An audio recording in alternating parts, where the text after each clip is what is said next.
Tokyo, Japan time on Sunday the 8th of March. I think the day is today. Is it the 8th? Yes, the 8th. Sunday the 8th of March, and this is the ninth consecutive live that I've done every morning about what's going on here in Tokyo, Japan, the coronavirus, and it's just well, you know, it's getting a bit. Things are not going as brilliantly as one would hope. There are things that are starting to sort of shut down and close down and things like that. But before we get into the state of play on the ground here in Tokyo, Japan, let's get into why I'm doing these videos, because I say at the start of every single one of these videos that I'm doing it because YouTube sent me an email, or sent all content creators an email that said coronavirus content will not be monetized. And as soon as they've sent me that email, I was like, right, well then I will go live and let people see the real situation on the ground in Tokyo, Japan, without all that hype and all that propaganda and all that media spin and all that rubbish. Just somebody who lives here talking about what's happening here. But it's important for me to the viewers out there know that this isn't about getting monetized or monetizing the content. I'm a super non-believer in people making profit off of other people's loss, or clickbait and all those other kind of things out there. So it was when YouTube sent me that email and said, you know what, anybody who does coronavirus content, it will not be monetized. I said, well then fair enough, I will make this content for all the right reasons, and that's what I've been doing for the last 8 days. So this is day 9, the 9th day from Tokyo, Japan. So thanks for checking out the content and seeing how it is here. And how it is here is drich. There's a Scottish word for it if you guys don't want to learn some Scottish. Drich. Overcast, a little bit rainy. It's not quite as bad as it was yesterday. Yesterday I was tucked under a tree. Let me go around this way. Over there, I was tucked in under there because it was a little too wet for me to be hanging out in the rain, and it is raining a little bit today. The forecast was that it wouldn't be raining, so I'm kind of disappointed in that. And I have got quite a heavy backpack on today. You can see the backpack there because I'll be going out straight after this. Responsible. They asked me when I was checking into my hotel in Kobe if I had any symptoms of cough.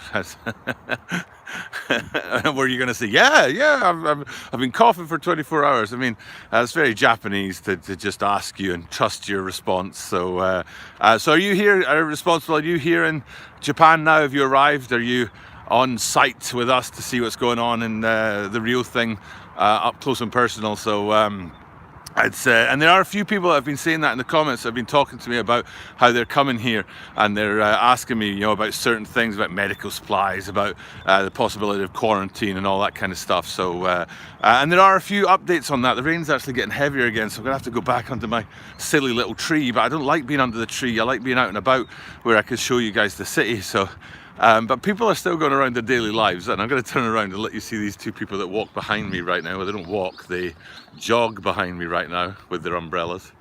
In Kobe, quiet here, plane was empty too, I bet. Yeah, I bet you got a nice big seat, aisle seat and window seat at the same time, if you know what I'm saying. So but yeah, you saw that father and daughter there running together in the rain with their umbrellas, which is kind of cute.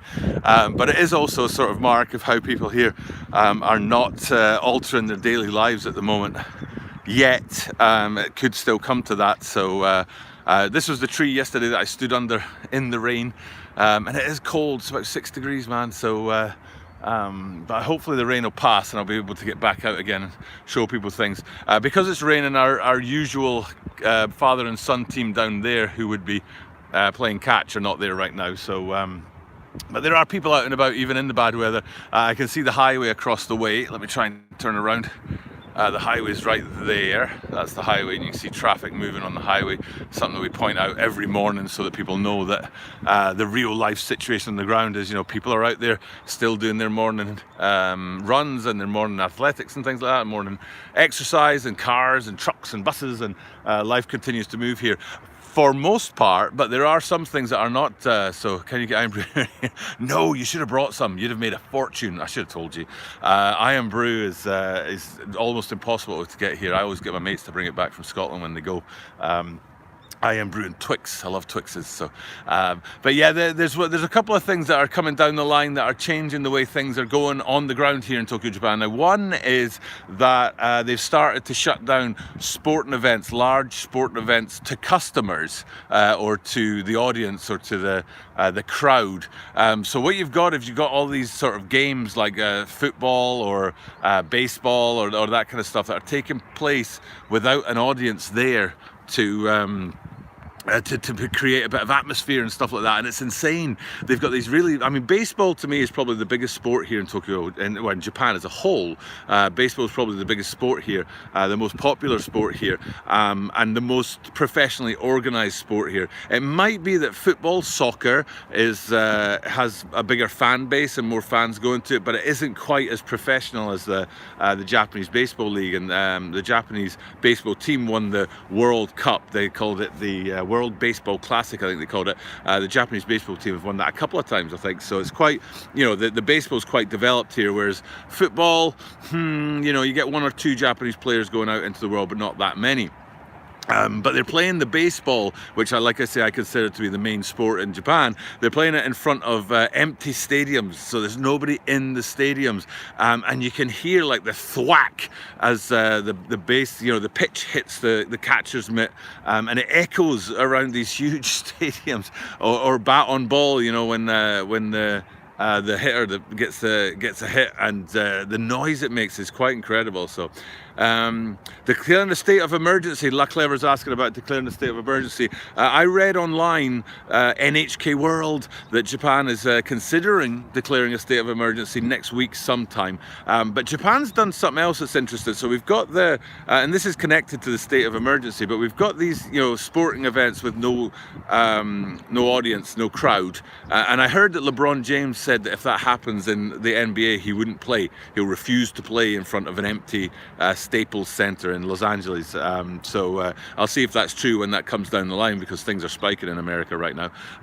But in terms of the Japanese baseball crowd, it's there's a few things that are going on in terms of that, and that state of emergency thing that I read about coming down the line. And one of them is that they've started a plan to quarantine. Are they refusing visitors or quarantining visitors from Korea and China? I can't remember which. If it's quarantining them or just refusing entry, full stop.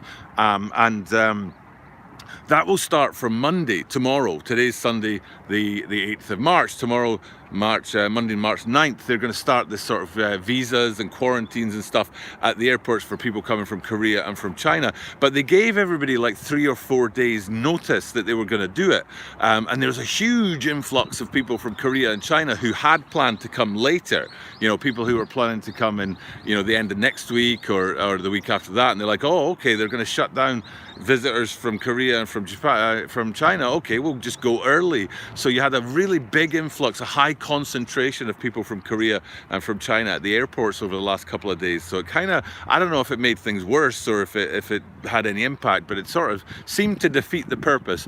But that's very, very Japan, that they gave people a lot of warning to prepare for that. They did the same with the schools. People had a bit of warning that the schools were going to close down. And it's the same with the state of emergency that you're asking about. That the state of emergency, they've been talking about it for a couple of weeks now. It's not the kind of thing they're just going to drop on us and say, okay, you're in a state of emergency right now. Morning Mo Games, good to see you in the live. Thanks for being here. Thanks for the thumbs up. Appreciate the thumbs up. Appreciate the like. So yeah, this state of emergency is sort of, I think it's planned for the middle of next week, but they want to give people enough time to sort of get their head around it and work out how it's going to go.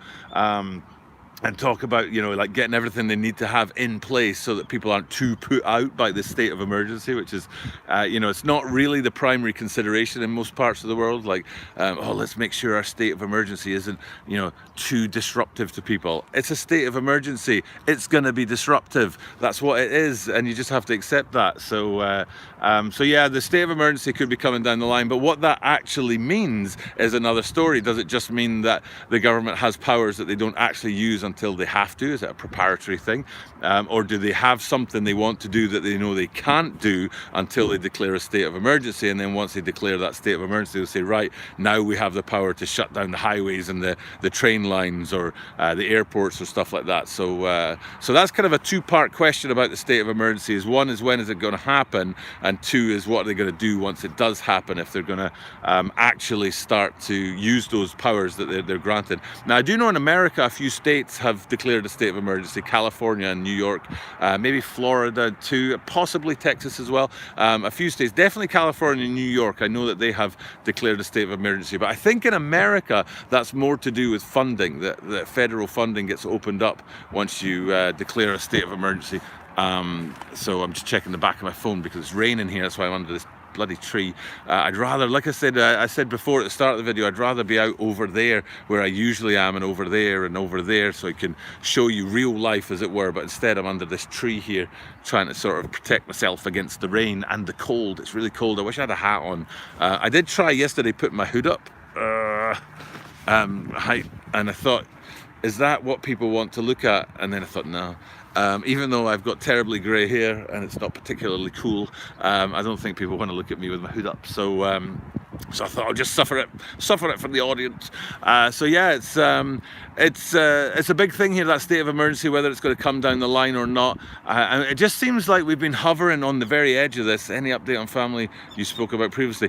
To be honest, that's an interesting question, Mo. What Mo's asking about is that right over the river here, just on the other side of the river, is a district in Tokyo called Adachiku, and a family over there of 6 grandparents, parents and 2 children were diagnosed with the coronavirus. But they had been walking around doing their daily lives and their normal routines for like a week before they realized that they had coronavirus, because they were coughing but they didn't have a fever. And then when the fever kicked in, they thought, ooh, okay, maybe this is something more than, we have to get this tested. It turned out it was corona, but they'd been walking around for a few days. But then that story ran for one day and then it disappeared. And I don't know if that's a good thing or a bad thing. It could be a good thing in that, you know, nothing came of it. They quarantined them and are getting medical treatment. They're healthy and they didn't spread the infection to anybody.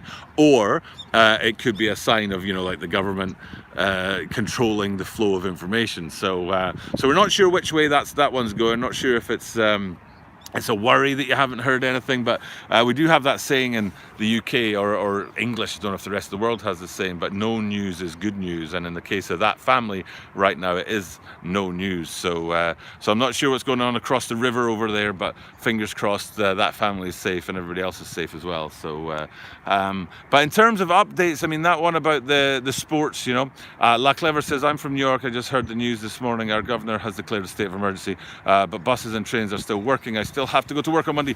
Yeah, I'm still going to work. I work in education, and the schools all shut down here on Monday of last week. So they've been shut down for a full 7 days now, if you include Saturday and Sunday on the weekend. So they shut all the schools down, but it was on advice. It wasn't like a mandate, a government mandate. It was like, we recommend you shut the schools down, but they all did. But again, that going back to, like, if they pass state of emergency powers, I think then they'd be able to actually legally require it of people and say, you have to shut the schools down instead of just recommending it or advising it. But they shut the schools down last Monday, but I work in education, and the people in my field, most of them are going to work. It's just the kids who aren't coming in, and so you've got all these empty schools, a bit like those empty stadiums that I was telling you about, and places that are designed to house many people. When they don't have many people in them, it's weird. They echo in a way that they wouldn't normally echo. Footfalls are louder than they normally would be. They're just, you know, a place that's designed for lots of people having few people in it is really odd, and it's a bit disorientating in a way. So but we're right in the process right now of finding out how the kids are doing at home, how they're handling this enforced kind of stuck at home, not being able to get out there and see what's going on in the world, and be out there visiting friends and hanging out and stuff like that. And we're in the process of finding out from families and children and what kind of effect this is having on people. There have been a few news stories about kids at home struggling and it's not going very well, and also a few news stories about families who have to then stay at home from work because their kids are forced to be at home from school and trying to work from home, and how difficult that is, what a challenge it is to sort of work from home and do business meetings while you've got your 3-year-old crawling on top of you, you know, pulling your ears and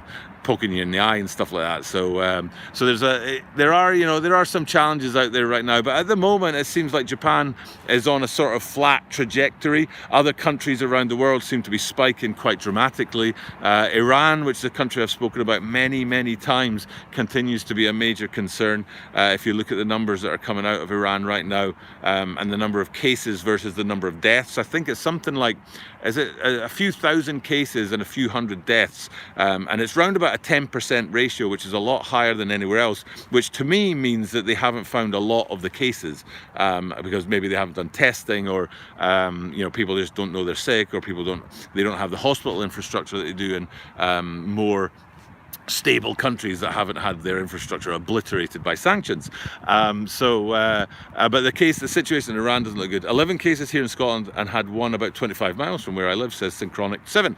So 11 cases in Scotland. Right now in Japan there's about 300 cases on the ground, if you take out that cruise ship docked in Yokohama Harbour, and I think it's something like 6 deaths in Japan, and then 6 deaths on that cruise ship, for a total of 12 or something like that. So like the number of cases including the cruise ships about 1,000, and total deaths 12, which is a ratio, 1,000 to 12 is one of the better ones that we've seen out there. But then if you take out the cruise ship and you just do it like on the ground, if you like, 300 to 6. But again, that's still a fairly low ratio when you look at, for example, Italy, where they've really had a spike in cases and deaths as a situation over there. So in Italy it looks pretty bleak. Here in Japan though, I don't know, it feels like we're sort of in a holding pattern. Like I said, we're on a flat trajectory. There's not, people are still going about their daily business, even though it's raining right now, and I'm stuck under this awning here, beside this metal pole, the concrete pole, and under this awning here to try and keep myself out of the rain.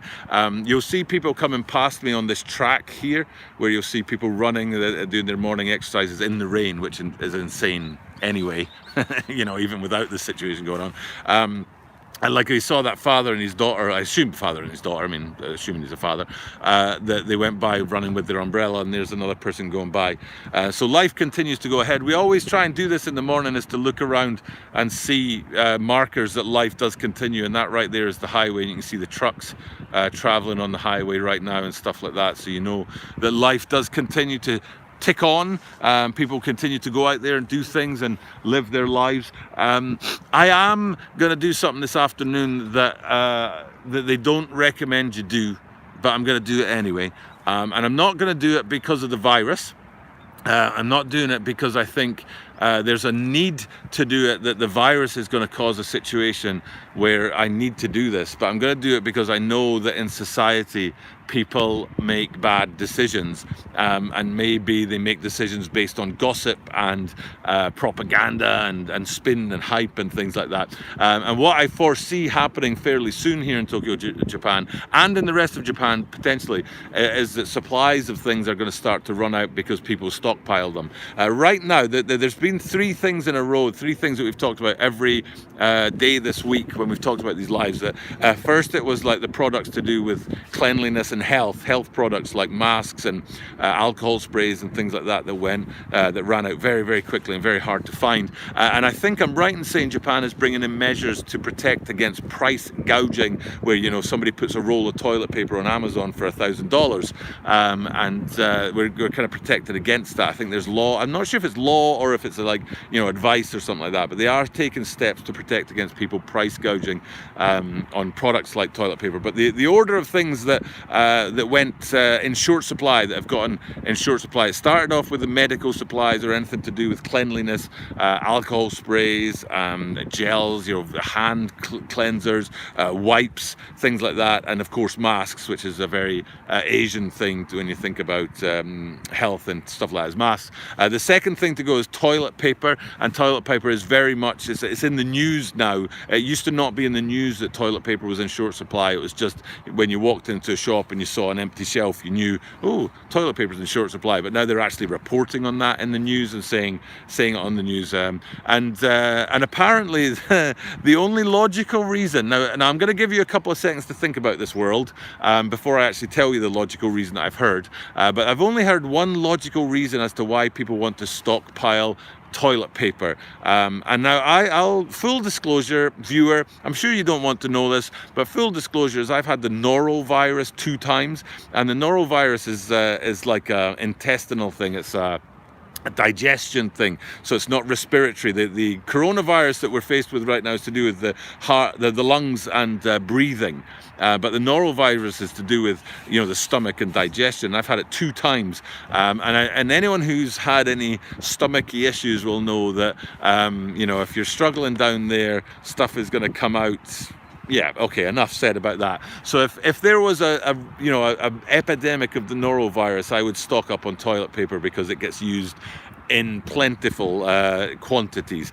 But this is a respiratory thing. This is to do with coughing and sneezing and getting into your lungs and things like that. It's not to do with digestion and the toilet and things like that. So I haven't heard a logical reason why people want to stock up on toilet paper until yesterday. I finally heard one, let me just clean the camera off, one logical reason as to why people want to stock up on toilet paper, and it's because they're scared they'll get quarantined for 14 days and then they'll run out of toilet paper. So I was kind of like, okay, that's semi-fair enough, if you know what I mean. I mean, it's still a bit ridiculous that you would stock up on toilet paper in the 1 in a million chance that you end up getting quarantined, but it is something that people are worried about. But for me personally, I'm actually going to go out shopping with my wife this afternoon. I'm going to go out to work, even though it's a Sunday. I'm off to work as soon as I finish this live. It is 8 o'clock in the morning right now. There's a clock right there. It is 8 o'clock in the morning right now. It's a bit cold, it's a bit wet. That's why I'm under this tree. And I'm going to go off to work. And when I get back from work, me and my wife and my daughter are going to go out, and we are going to buy some things that we think might be worth having a few of around the house. Microwavable rice will be one of them, if we can get our hands on microwavable rice, because you can just keep it stocked somewhere for months and months and months without it going out of date.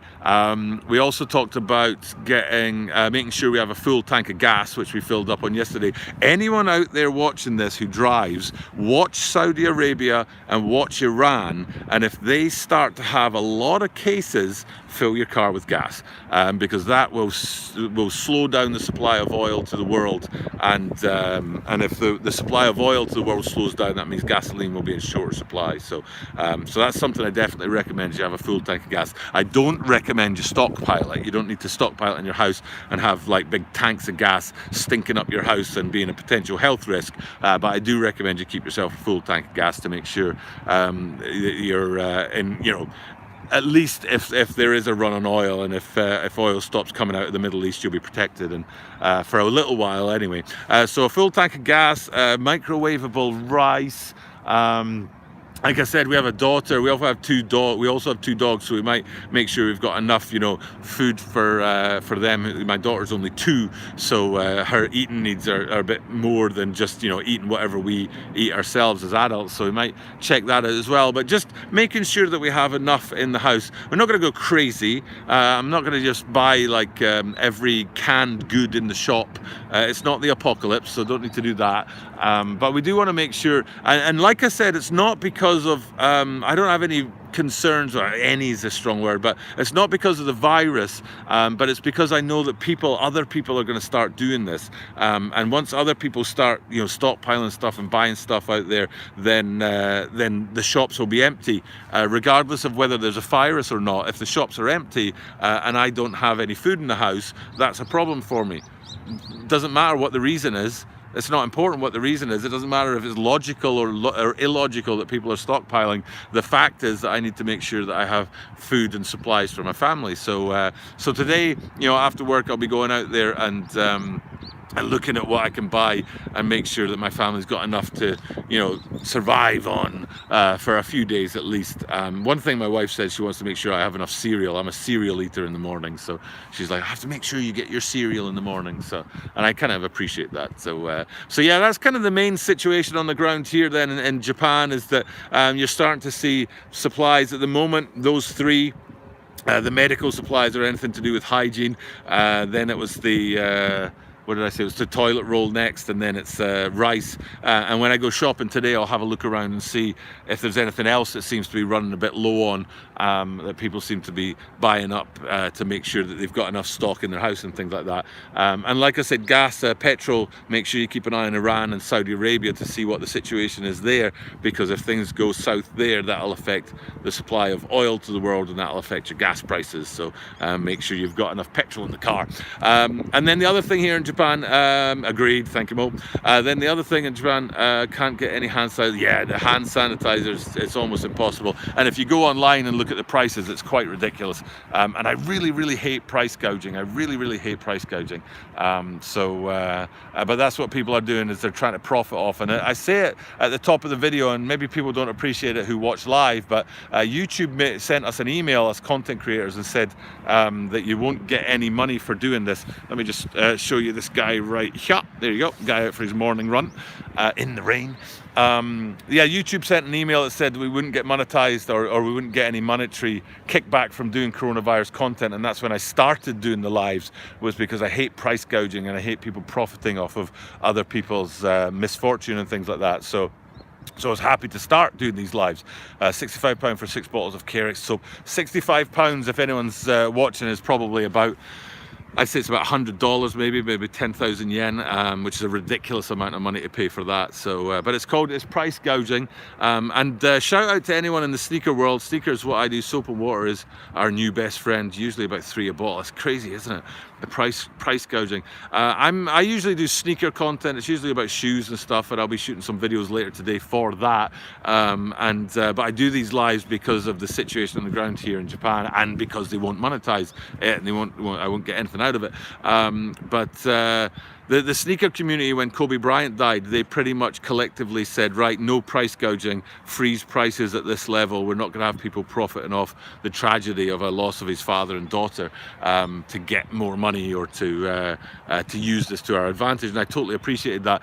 Japan's been very slow to realize that. I mean, there have been some horrific numbers online for boxes of toilet paper and stuff like that, like running into the thousands of dollars. It's quite ridiculous. But the fact that isn't regulated and that nobody's stopping them is also ridiculous as well, because, let's face it, there are people out there who will try and profit off of this and make gain out of it. So I kind of see both sides in a way, but I think the government needed to step in a bit faster than it has to say, oi, you, now, because that's what they kind of need to do. It's not fair to charge those prices for people who are concerned about their well-being and what's going to happen and stuff. So yeah, but it's very rainy today, and I am going to be heading off in a couple of minutes. I do like to do about 30 minutes, so I'll give you a little sort of pan around the back. This is the park that my daughter likes to play, and she climbs up that. She's 2, that's about 6 meters tall, man, and she climbs up that net. It's quite insane. So but there are people out and about, walking their dogs and doing their things. But I usually do about 30 minutes, because once my battery ran dead, and I forgot to say at the start of this video that if this gets cut off, and it says part 1 in front of it. There will be a part 2 as well, but unfortunately it's just part 1. But fortunately today's part 1. There was no cutting off. But I appreciate you guys watching and checking in, and I really appreciate people dropping the comments in the chat and letting me know and asking questions either about what it's like here or telling me what it's like about there. We've had Guatemala in the chat, we've had Sweden, Morocco, Scotland, Japan, of course, Australia, America, so many different places. Trinidad and Tobago, yes, peace, Trinidad and Tobago. So we've had a lot of people in the chat telling me how it is in their respective places. Some places very calm and there's not much going on. Salva mixed with water in place of hand sanitizers, yeah. And I'm a big hand sanitizer at work, not at home so much. I mean, I wash my hands at home, but I'm not a big hand sanitizer at home. But at work, we do have the hand sanitizers all over the place, and we use them quite a lot. So, but we just, you know, we need to be cautious and taking care. But I'm keeping my eye on the rest of the world and seeing what's going on. It seems to be quite calm here. The numbers haven't been going up very much. There are a couple of places they're worried about these live shows in Osaka, where people have been going and watching the same live show, and then the people in the crowd kind of getting collectively infected with this thing. So I'm just watching the number of people signed in right now. There's 12 people logged in, which is the record. Yay! The record is 12 people at any given time. So I appreciate anybody who's watching right now. 13, yay! We just broke the record, and it's cold and wet. So I appreciate you guys talking in. But I do like. I mean, thanks for the thumbs up. Of course, I appreciate that, but I do also appreciate people dropping that comment and telling me what it's like where they are, and asking any questions about what it's like where I am. So but it's Sunday, and I remember last week when we were doing this, get those likes in, thanks Synchronic7, definitely hit the thumbs up button please. And I remember last week on Saturday and Sunday it seemed like the news and everything sort of had a little lull, and then we came back on Monday and everything kicked off again. It's almost like the news doesn't happen on the weekend because people are at home not working, but actually stuff must be going on out there, especially California with that ship, you know, off the coast of California. That's a concern for a lot of people. So and we'll see where that goes. But right now the news isn't coming in as thick and fast as it usually does because it's a Sunday, Sunday the 8th of March. But I am going to try and keep doing this every day. I try and get clocked in every day at 7:30 Japan time, and I totally appreciate the people coming into the live and seeing what's going on and stuff like that. But and then checking out the content later as well. But if you do get online at 7:30 Japan time AM, I don't know, you know, I don't know what that is in the rest of the world, but right now it's 8:10 Japan time, so whatever that is where you are, I'm going to try and keep doing this every day as long as I can, and share this sort of story with you. I don't know if it's going to keep going up, or if it's just going to sort of fizzle out. Either way, I'm going to try and do the content and let you guys know that out there. Thanks for the 5 thumbs up, so super appreciate it. But right now I got to get out of the rain, get out from under here. I don't usually, if anyone's new to watching this stream, I don't usually stand under this and be stationary like this. Usually we're walking around, so you can see things like the highway up there. There's a junction just over there that I usually like to point out to people so that they can, you know, get that authentic view of what like life is like in Japan right now. And it's one of the reasons why I do this. Oh, notification bell, look clever. Thank you. I appreciate that very much. No, I appreciate you being here, Mo. You know, it's just happy to give you guys that perspective on the ground of the reality of life in Tokyo right now, and we'll see where this goes. 14 people in the live, man. It's a record. Maybe I'll get a certificate for that. Maybe not, but I really do appreciate everybody being here and checking in and dropping their comments and letting me know what's going on. So yeah, you have a good day, Synchronic7. I appreciate that. Camera drone, good morning. It's raining here in Hamas. It's raining here too. Wait, hold on a minute. Camro drone. I had to do that thing where Cam had told me whether it's row or row, and he said it's row like your boat. So Cam row drone, thank Cam. You know, he and I have been YouTube buddies for a while, but I think this is the first live that Cam's come in on. But he's also here in Japan. Cam, I don't usually stand under a tree and talk to the camera. I'm usually wandering around out there so people can kind of get a perspective of where I am in Tokyo and stuff like that. But because of the rain here too, same as here, so it's raining where you are and raining here as well. I was hoping it wouldn't be. It wasn't scheduled to be raining, but it is. So but I'm gonna you know, be doing this every single day at this time, trying, usually before I head off to work, I give half an hour, and hopefully my phone doesn't cut out. It's done that twice. It cut out once where I lost my connection to the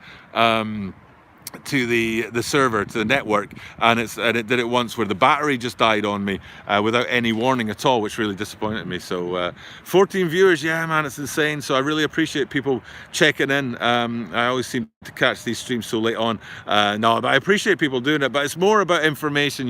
Like I said, YouTube aren't going to give us any monetization for this, and not going to give us any kickback for this. And it was as soon as they told us that I said, right, well, I am going to start doing this and letting people know exactly what it's like, because it really concerns me that the media don't report the facts that much anymore. They tend to report opinion, or they tend to report sort of a hyped up version of the facts. But if you can sit here and watch me talking about Tokyo, Japan, and people are running on this running track here in the rain, or walking their dogs, or out for their morning stroll or stuff, and then that highway, like I said, the highway over there with trucks and cars passing on it, if you can see that with your own eyes, and then you can make a judgment for yourself as to whether Tokyo and Japan in general is compromised, or whether it's just life as normal. I think that's really important. I think it's very important that people make their own decisions and not just rely on a newscaster to make their opinions for them. That's one of my major concerns in this, is that people are relying on the news, and the news doesn't seem to be very reliable anymore. So don't rely on something that's not reliable. That should be a t-shirt. And that's one of the main reasons why I wanted to do this, was I was getting a lot of people telling me, what's it like in Japan? You need to get out of there. And it's like, dude, people are running in the rain. Even normally that would be weird. So it's not that serious, but equally, where would I go to? Where would I run to? I've said before, I had a colleague that ran back to Italy very early in this thing, and now he's kind of like, oops. So I just wanted to give that real perspective, that people understand what it really is like here in Tokyo, Japan, that we aren't all in a panic and the city isn't all shut down. But what it is time for me to go. The phone's getting wrecked. Oh man, how do you think it's safe enough to visit Japan now? Do you know how do you feel? By toilet rolls? Yeah. So we were talking at Cam, I was talking on about that stockpiling stuff and things. To answer that question that just came in about whether it's worth visiting Japan, starting on Monday, tomorrow, they're going to start immigration measures to slow, if not stop, visitors from China and Korea, and I don't know if that will be expanded to other countries, and that would be my major concern. I have two major concerns about people visiting Japan right now. One is that whether or not they're going to be quarantined on arrival, or you're going to be quarantined when you go back to your home country, so you have to check that out from wherever it is you're coming. And two, you're traveling on an airplane, which isn't a great way to travel, because you breathe all the same air together, and you're stuck in a little cylinder for hours on end, and circulating the air, and then you depart and arrive from airports which have a really high concentration of people in one place. As far as being in Japan itself is concerned, it's not particularly unusual. Like I said at the top of this video, sports events have shut down to the audience, to the crowd, but they still go ahead. So you've got these games of football on TV without a crowd there, which is strange to see, and people playing baseball, and you can hear the bat on ball in the stadium, and the ball hitting the catcher's mitt, and stuff like that. And the sound of the umpire shouting strike is hilarious, because usually he has to try and get heard above 20,000 people, but there's nobody there, and just strike. It's insane, like what it sounds like without anybody there, without the white noise there to offset it. So those kind of things are kind of less if you're coming to Japan. Large events, Tokyo Disneyland shut down quite a while ago, so anything that involves a large group of people is unlikely to be happening. But restaurants, if anything, restaurants are easier to go to because people are going to them less, and you can get a reservation at a restaurant you normally wouldn't get a reservation at, but people are going to them less because they're concerned about people grouping up together and trying not to interact with people. So Japan is still open for business. How long it'll continue to be open for business, I do not know. There is talk next week of a state of emergency being declared, which will perhaps have an effect on travel, have an effect on business, have an effect on things like transport and rail, buses, that kind of stuff. So, but that's next week. I've got a feeling next week could be quite a big week for us here in Japan, and I will continue to do this daily from 7:30 Japan time in the morning. So I really do appreciate you guys checking in. Today's live feed got the most people in it that we've ever had. I think 14 was the highest number. I thought I saw us tick up to 15 at one point there, but I don't want to be too definitive on that. So let's keep our ceiling at 14 and thank 14 people for being in the live stream at once, and 6 of those guys for giving me a thumbs up. I really appreciate the thumbs up. But it's cold and it's wet, and I need to get off to work and do some stuff. So thank you guys for checking out the content. Thank you for dropping in. Sorry I'm under this tree today because of the rain. Normally I would be moving around and giving you a view. And if you check out the thumbnail to this live, YouTube will have a blessed day. If you check out the thumbnail to this live, I always have Tokyo Sky Tree behind me so you guys know how central I am.